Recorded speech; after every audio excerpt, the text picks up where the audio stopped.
I couldn't stop myself. Oliver's hands were on my waist, his breath hot against my neck as he pressed me back against the car door. The party music thumped from the house just 50 feet away, but all I could hear was my own heartbeat and his whispered words. I've wanted this for so long. My husband Tom was inside, laughing with friends, completely unaware that his best friend was about to cross every line we'd drawn. I should have stopped it. I should have pushed him away. Instead, I tilted my head back and whispered, "Then take what you want." His mouth crashed against mine, hungry, desperate. My fingers tangled in his hair as he lifted me slightly, my back pressed firmly against the cool metal of our car. Every rational thought dissolved as his hands explored, claiming territory that belonged to someone else. The risk, the forbidden nature of it all, it only made the fire burn hotter. I was married, he was Tom's closest friend, and yet nothing had ever felt more right than this moment in the darkness of our driveway. Enjoying the tension already? Hit that like button and subscribe. You won't want to miss where this leads. Trust me, it gets so much more intense.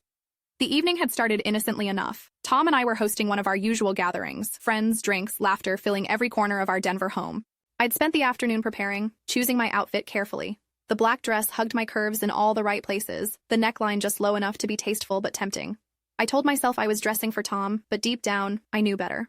Oliver arrived fashionably late, as always. He had this way of commanding attention without trying, tall, broad-shouldered, with those dark eyes that seemed to see right through you. When he hugged me hello, his hands lingered at my waist just a fraction too long. Our eyes met, and something electric passed between us. It had been building for months, this tension, these stolen glances when Tom wasn't looking. "Samantha," he murmured, my name rolling off his tongue like a caress. "You look incredible tonight." I felt the heat rise in my cheeks. "Thank you. Tom's in the kitchen if you're looking for him." "Actually," he stepped closer, his voice dropping to barely above a whisper, "I was looking for you." The party swirled around us, but it felt like we were in our own bubble. I excused myself to refill drinks, needing space to breathe, to think.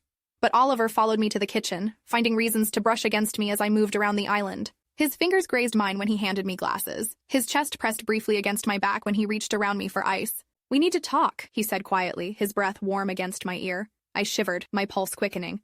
"Oliver, we can't. Meet me outside in 10 minutes. His hand touched my lower back, just for a second, but the heat of it burned through the fabric of my dress. "Please." Tom was deep in conversation with friends about work, animated and oblivious. I slipped out the back door, the cool night air hitting my heated skin. Oliver was already there, leaning against my car, his white shirt partially unbuttoned. The dim porch light cast shadows across his face, making him look dangerous, irresistible. "This is crazy," I said, but my feet carried me toward him anyway. "Is it?" He pushed off from the car, closing the distance between us. "Because it feels like the sanest thing I've done in months." His hand cupped my cheek, thumb tracing my bottom lip. I leaned into his touch despite every voice in my head screaming at me to stop. The party noise faded to a distant hum as he stepped closer, backing me against the passenger door. "I can't stop thinking about you," he confessed, his forehead resting against mine. "About us, about what this could be." "Oliver." His name came out as a sigh, my resistance crumbling. "Tell me you feel it too. Tell me I'm not going crazy." I looked up at him, seeing my own desire reflected in his eyes. "You're not crazy." That was all the permission he needed. His mouth found mine, soft at first, questioning. When I responded, kissing him back with equal fervor, something unleashed between us. His hands slid down to my waist, pulling me flush against him. I could feel his heart racing, matching the frantic rhythm of my own. The kiss deepened, became more urgent. His tongue traced my lips before slipping inside, tasting, exploring. I moaned softly against his mouth, my hands fisting in his shirt. He groaned in response, the sound vibrating through his chest and into mine. "God, Samantha," he breathed against my lips. "You're driving me crazy." His hands roamed my body with increasing boldness, skimming my ribs, tracing the curve of my hip, burning trails through the thin fabric of my dress. When his fingers found the hem and started to slide underneath, I gasped. "Someone could see us," I whispered, even as my body arched into his touch. "Then let's get in the car." The suggestion hung in the air between us, loaded with implication. It was a line we couldn't uncross once we stepped over it. I glanced toward the house, seeing the warm glow of lights, hearing Tom's laughter drifting through the windows. "Samantha." Oliver's voice was rough with need. "I need you, right here, right now." His fingers traced along my thigh, higher, until I was trembling against him. The combination of his touch and the risk of discovery sent electricity coursing through my veins. When he opened the car door behind me, I didn't protest. The back seat was spacious, dimly lit by the street lamp above. Oliver helped me inside, his hands never leaving my body. The moment the door closed behind us, sealing us in our own private world, his mouth was on mine again. The confined space made everything more intense. His scent surrounded me, cologne mixed with something uniquely him. His hands were everywhere, mapping the contours of my body with desperate urgency. I tugged, at his shirt, desperate to feel skin against skin. "Are you sure about this?" he asked, even as his fingers worked the zipper at the back of my dress. Instead of answering with words, I pulled his head down, kissing him with everything I had. The dress slipped from my shoulders, pooling around my waist. His sharp intake of breath made me feel powerful, desired in a way I hadn't experienced in years. His lips traced a path down my throat, finding that sensitive spot that made me arch beneath him. His hands cupped my silhouette, thumbs brushing over the delicate fabric of my intimates. The sensation sent waves of heat through my core. "You're so beautiful," he murmured against my collarbone, his voice thick with reverence and desire. I reached for his belt, my fingers fumbling with the buckle in my eagerness. He helped me, his movements sharp and efficient. When he settled between my legs, the weight of him pressed me into the leather seats. The car windows began to fog as our breathing grew more labored. His mouth found mine again as he positioned himself, the anticipation building to an almost unbearable peak. When he finally moved, joining us together in that most intimate way, I bit my lip to keep from crying out. The sensation was overwhelming, fullness, completion, a rightness that terrified me with its intensity. We moved together slowly at first, savoring each sensation, each quiet gasp and whispered endearment. His rhythm was steady, controlled, but I could feel the tension coiling in his muscles as he held himself back. "Don't hold back," I whispered against his ear. "I want all of you." Something snapped in him then. His control dissolved as he claimed me with renewed intensity. The car rocked gently with our movement, the sound of our shared breath and quiet moans filling the space. My nails dug into his shoulders as pleasure built inside me, coiling tighter and tighter until I thought I might shatter. His pace increased, each movement driving me higher. The risk of discovery, the wrongness of what we were doing, only heightened every sensation. When his hand slipped between our bodies, finding that most sensitive spot, I couldn't hold back anymore. The release crashed over me in waves, my body arching beneath his as pleasure consumed me completely. He followed moments later, his body tensing as he found his own peak, my name falling from his lips like a prayer. We stayed like that for long moments, hearts racing, trying to catch our breath. The reality of what we'd done began to seep in, around the edges of our satisfied haze. I was married to his best friend, who was currently entertaining guests just yards away, trusting both of us implicitly. I started, but Oliver silenced me with a gentle kiss. "I know," he said softly, "but I can't regret this. I won't." We disentangled ourselves reluctantly, straightening clothes and smoothing hair. The evidence of our encounter was written in our flushed faces and kiss-swollen lips. As we prepared to return to the party, Oliver caught my hand. "This isn't over," he said, his eyes intense. "I can't pretend this didn't happen." Before I could respond, the back door of the house opened. Tom's silhouette appeared in the doorway, backlit by the warm interior light. "Samantha, you out here?" he called. My heart stopped. Oliver and I froze, suddenly aware of how compromising our position looked, disheveled, emerging from the shadows together. But Tom couldn't see details from that distance, just our general shapes. "Coming!" I called back, proud that my voice sounded steady. "Just getting some air." "Oliver with you?" Mike's looking for him. "I'm here," Oliver replied, his voice carefully casual. "Just stepped out for a smoke." We walked back toward the house, maintaining careful distance between us. But I could feel the heat radiating from his body, could smell his scent clinging to my clothes. As we reached the door, Tom smiled and wrapped his arm around my waist. "There, you are." I was wondering where my beautiful wife had disappeared to. The casual possessiveness in his voice, the trust in his eyes, hit me like a physical blow. Guilt crashed over me in waves, but underneath it I could still feel the lingering heat of Oliver's touch, the echo of pleasure he'd given me. Just needed some fresh air, I managed, leaning into Tom's embrace while my body still hummed with the memory of another man's hands. The rest of the evening passed in a blur. I played the perfect hostess, chatting with guests, refilling drinks, laughing at jokes. But I was hyper-aware of Oliver across the room, of the way his eyes found mine when no one was looking, of the secret we now shared. Every time Tom touched me, a casual hand on my shoulder, fingers brushing mine as he passed me a glass, I felt like I was burning with guilt and desire in equal measure. How could I stand here, pretending everything was normal, when I could still feel Oliver inside me, still taste him on my lips? The last guests finally left around midnight. Tom yawned as he helped me clean up, completely oblivious to the tension crackling in the air. "Great party," he said, kissing my temple. "You outdid yourself." "Thanks," I murmured, loading glasses into the dishwasher with mechanical precision. Oliver seemed off tonight, though. Quiet, maybe work stress. My hands stilled on the plates. "Did he say something?" "Nah, just seemed distracted. You know how he gets." Tom stretched, his shirt riding up to reveal the flat stomach I'd traced with my fingers countless times. The familiarity of his body, the comfort of our routine, felt both precious and painful in that moment. "I'm exhausted," I said, which wasn't entirely a lie. The emotional weight of the evening was crushing. In our bedroom, Tom was asleep within minutes, his arm thrown casually across my waist. I lay awake staring at the ceiling, my body still sensitive from Oliver's touch, my mind racing with questions and regrets and desires I couldn't untangle. My phone buzzed softly on the nightstand, a text from an unknown number, but I knew who. It was before I opened it. Can't sleep. Can't stop thinking about you. About us.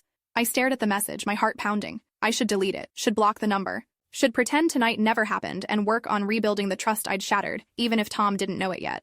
Instead, I found myself typing back, me neither. The response came immediately. We need to talk. Tomorrow? I glanced at Tom's sleeping form, at the wedding ring catching moonlight on my finger, at the life we'd built together spread out around me in family photos and shared possessions. Then I typed, yes. The next morning dawned gray and drizzly, matching my turbulent mood.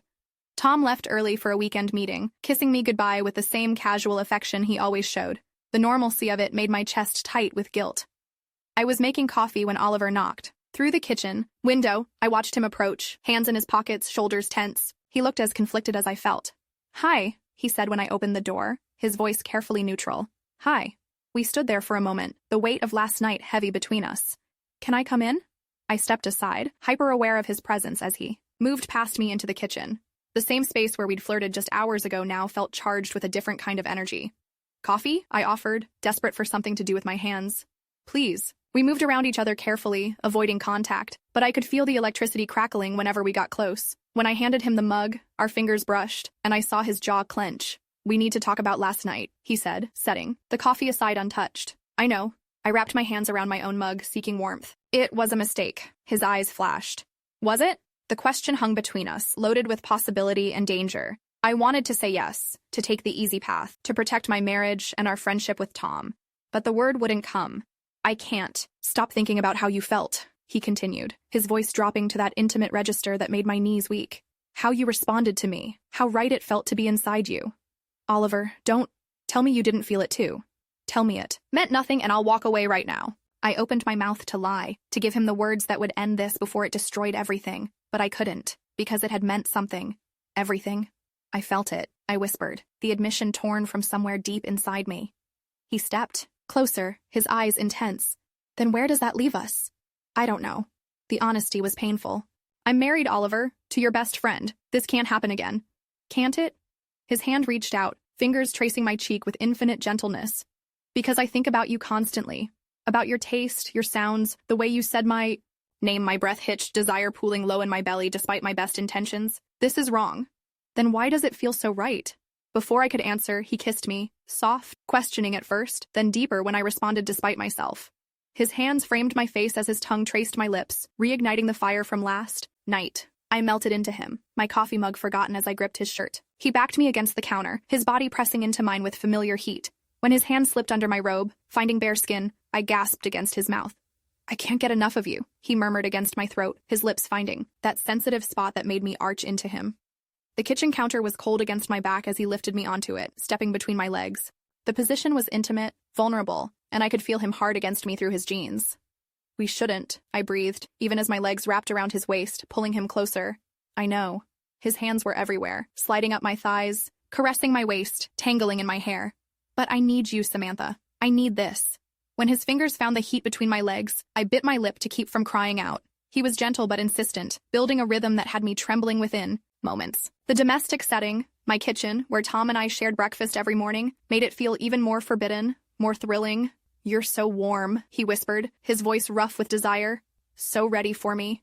I couldn't speak, could only hold onto his shoulders as he drove me higher and higher. When the pressure became unbearable, when I was balanced on the very edge of release, he pulled away. Not here, he said, reading the question in my eyes. Upstairs. The walk to the bedroom felt endless and instantaneous at once. With every step, I thought about turning back, about remembering my vows, my loyalty to Tom. But Oliver's hand in mine, the heat in his eyes, the promise of what awaited, it all pulled me forward. In the bedroom I shared with my husband, surrounded by evidence of our life together, Oliver made love to me with a passion that eclipsed everything else. He was tender and fierce, gentle and demanding, giving me pleasure I hadn't even known I was missing. As we moved together in the tangle of sheets, as he whispered my name like a benediction, I let myself forget everything else. The guilt, the complications, the inevitable consequences, none of it mattered in that moment. There was only this, only us, only the perfect connection of bodies and souls that felt destined despite its wrongness. When it was over, when we lay entwined in the aftermath, reality began to creep back in. The wedding photo on the nightstand seemed to watch us accusingly. The imprint of Tom's head on the pillow beside us was a stark reminder of the betrayal. "I should go," Oliver said quietly, but he made no move to leave. "I know." I traced patterns on his chest, memorizing the feel of him. "But I don't want you to." He caught my hand, bringing it to his lips. "This complicates everything." "I know," I repeated, because what else was there to say? When he finally left, I stood at the window, watching his car disappear down the street. The house felt empty without him, hollow in a way it never had before. I changed the sheets, showered away the scent of him, tried to erase the evidence of what we'd done, but I couldn't erase the memory of his touch, the way he'd looked at me like I was everything he'd ever wanted. I couldn't forget how alive I'd felt in his arms, how complete. That afternoon, Tom came home with flowers, just because, he said, smiling that easy smile that had captured my heart years ago. The gesture made the guilt crash over me anew, but underneath it, I couldn't deny the thrill of our secret, the memory of Oliver's hands on my body. "You seem different today," Tom observed over dinner, studying my face. "Good different, relaxed." I nearly choked on my wine. "Just tired from last night, I guess." Oliver called earlier, by the way, said he might not make it to poker night next week. Something about a work project. My heart skipped. "Oh? Yeah," seemed stressed. I should probably check on him, make sure he's okay. The irony wasn't lost on me. Tom worrying about the man who was systematically destroying our marriage with every stolen moment, every secret, text, every forbidden touch. That night, as Tom slept beside me, my phone buzzed with a message that made my blood sing. "I can't stay away from you. This isn't over, Samantha. It's just beginning." I stared at the words, at the promise and threat they contained.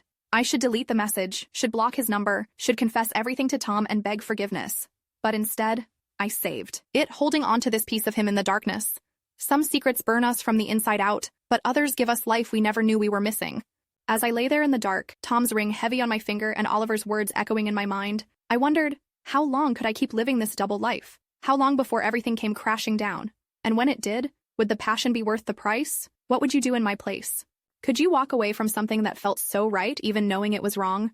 Tell me in the comments. I read every single one, and I need to know if I'm the only one who's ever felt this torn. Don't forget to like and subscribe for more stories that blur the lines between right and wrong. Hit that notification bell because trust me, you won't want to miss what happens next in this forbidden tale.